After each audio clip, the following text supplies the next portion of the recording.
대표가 되고 나서는 좀 무게감 있게 행동을 해야 되거든요. 네. 중진들 입장에서는 이때다 싶어서 군기 잡는 거예요. 그러니까 나이와 선수에 대한 문제는 아닌 것 같고 그래요? 이게 꼭 이준석 대표만 했던 무리수냐라고 하면 한 번쯤 거쳐가는 행보 속에서 이준석 대표가 이 어려움 잘 딛고 넘어섰으면 좋겠습니다.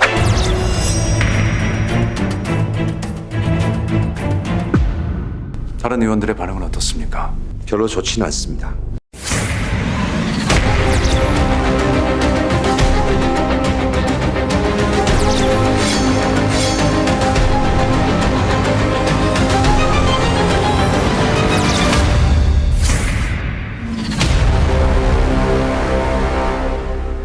안녕하십니까?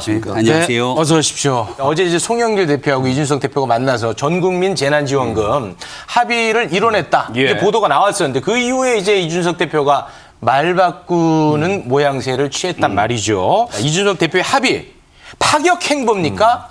아니면 무리수 행보입니까? 하나, 둘, 셋.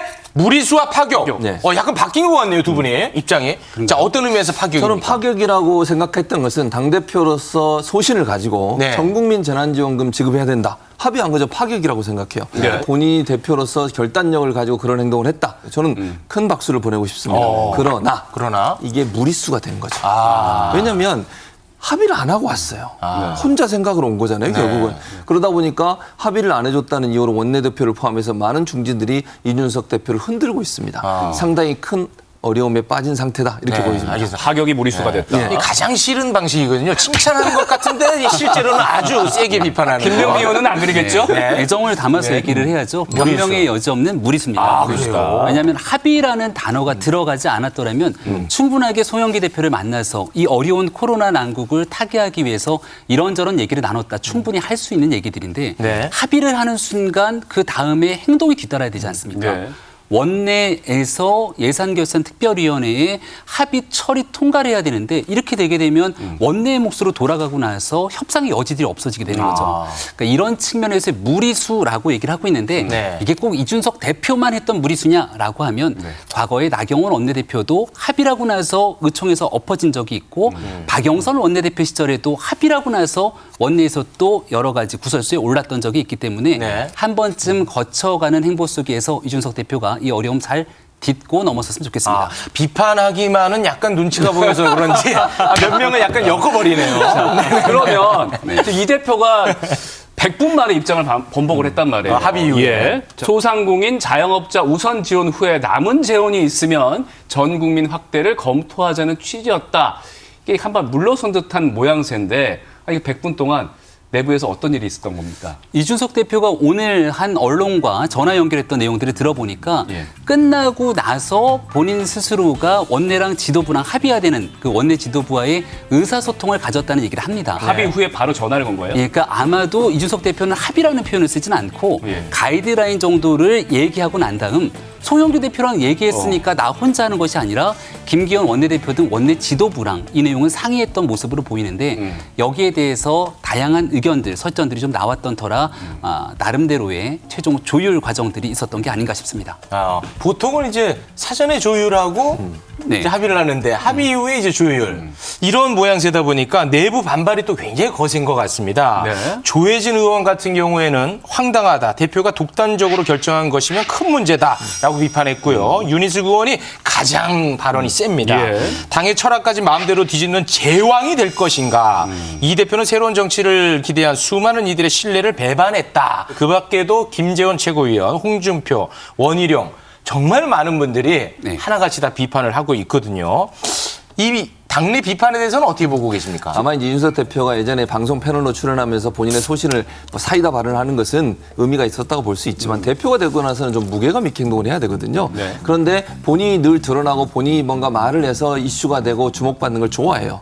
그러다 보니까 실수가 있을 수 있다는 우려가 있었는데 네. 그게 이번에 터진 거잖아요, 결국은.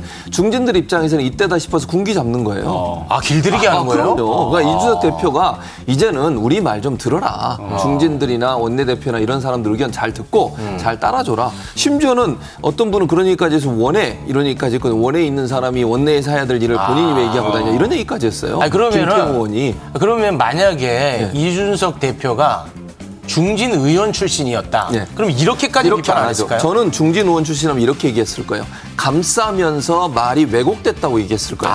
이렇게 직격탄을 날리진 않죠. 그래요? 그러니까 이게 이준석 대표가 갖고 있는 리스크를 줄이기 위해서라도 이번에 군기를 잡아야 되겠다고 판단한 것 같고 그러니까 좀 더 공격적으로 가는 거예요. 지금 최진봉 교수님 얘기를 듣다 보면은 뭔가 감정 섞인 발언들이 튀어나온 것 아니냐 이렇게 볼 수 있는데 전혀 그렇지 않습니다. 중진 의원 중에 대한민국 원로 중에 원로 김종인 비상대책위원장과 제가 비대위에 같이 있지 않았습니까? 네. 흔드는 속도와 힘의 얘기들을 생각해 보면 더 거칠게 흔들었던 적도 있었죠. 그러니까 나이와 선수에 대한 문제는 아닌 것 같고 그래요? 의견이 달랐을 때의 표출 방식인데 민주당의 송영길 대표가 얘기했을 때 경선 연기 가지고 흔드는 모습들 생각하면 아마 여야가 크게 다르진 않을 이 시선 돌리기 전법이죠. 그렇죠. 항상 라는 저는 말씀을 좀 전법이죠. 드리고요. 네네. 다만 여기에서 중요한 건 형식에 관한 얘기가 아니라 내용에 관한 얘기입니다.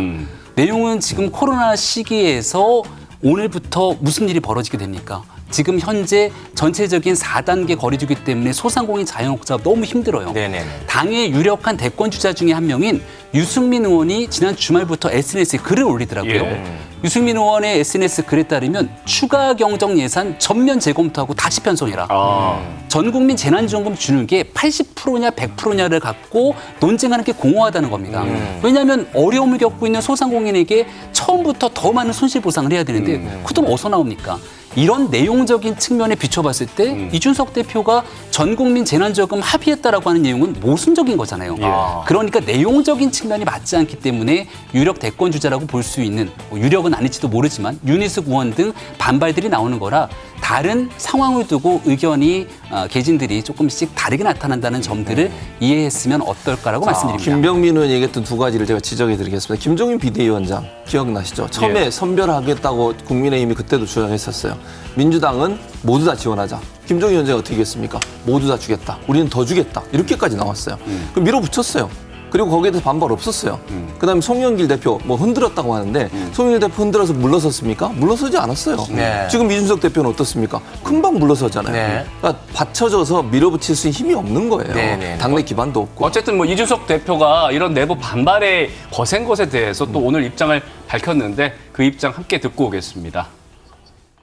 분명히 송영길 대표도 그 당의 당수로서 당 내에서 또는 정부와의 협의가 완전히 되지 못하는 사안에 대해 가지고 어느 정도 결단을 한 것이고 저도 그 부분에 대해 가지고 어느 정도 결단을 한 것인데 그 정도의 그 자유도 또는 그 정도의 공간 없이 뭐 어떤 대표 간의 어떤 회담을 한다든지 앞으로 이런 상황은 말 그대로 제가 그러면은 대표가 아니라 그냥 지령 수행하는 사람이 돼야 되는 것인데 저는 그 부분은 공간을 어느 정도 확보해야 된다고 생각합니다.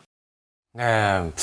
당내 반발에 대한 약간의 그 서운함을 표한 것 같은데 어찌됐든 간에 입장을 약간 좀 유보하지 않았습니까? 약간 뒤로 멈칫하는. 네. 왜 그랬을까? 이준석 대표답지 않은 모습인 것 같은데. 아니, 여기에 대해서는 분명하게 이준석 대표가 합의를 할 수 있는 모든 권한을 가지고 있더라도 들어가서 그 합의라는 최종적인 주체는 누가 됩니까? 국회의원들의 최종적인 예산결산특별위원회로 공이 넘어가게 되는데 네. 이준석 대표가 할 수 있는 선택의 여지들이 없는 거가 되는 것이죠. 네. 그러니까 합의라는 표현을 쓰지 않았더라면 얼마든지 이 대표가 얘기했던 그 여당 대표를 만났을 때 공간들이 열리게 되는데 지금 합의라는 표현을 살짝 뒤로 뺄 수밖에 없었던 상황에 이른 것은 부정할 수 없는 사실일 겁니다. 네, 알겠습니다. 어쨌든 뭐 이렇게 된 마당에서 최진봉 교수께서 보시기에는 이 재난지원금 여야 간의 합의 잘 이루어질 것으로 보입니까? 안 이루어질 것 같아요. 네. 왜냐하면 이준석 대표가 이렇게 생각하고 얘기하고 지금 서운함 저기 나왔잖아요. 그 예. 인터뷰 들으면 저는 이준석 대표가 대표로서 이것도 못해 이런 말로 들려요. 저는 개인적으로. 그래서 이준석 대표가 아무리 그런 생각을 갖고 있어도 중진들이 반대하고 당의 이제 언론들이 반대한다고 하면 본인은 밀어붙일 가능성이 낮다고 보여집니다. 그래서 아마 협상이 어려울 것 같아요. 네. 그리고 이제 만약에 막판까지 가게 되면 이제 표결로 가지 않을까 하는 생각은 드는데 네. 여야 간의 협상이 쉽게 끝날 것 같지는 않습니다. 네, 알겠습니다. 두 분 보내드리겠습니다. 네. 김병민, 최진봉 두 분 고맙습니다. 감사합니다.